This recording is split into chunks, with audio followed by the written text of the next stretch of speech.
Hi everyone, welcome back to Digital Partners. In today's video, we are going to show you how to change the text color in the Notes app on your iPhone. Let's get started. First, open the Notes app on your iPhone.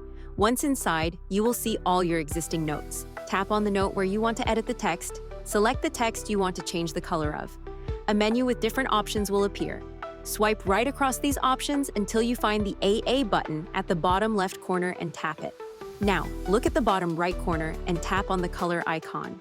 You will see several color options such as blue, green, orange, pink, and purple. Choose the color you like, and your selected text will instantly change. And that's it. Now you know how to change the text color in the Notes app on your iPhone.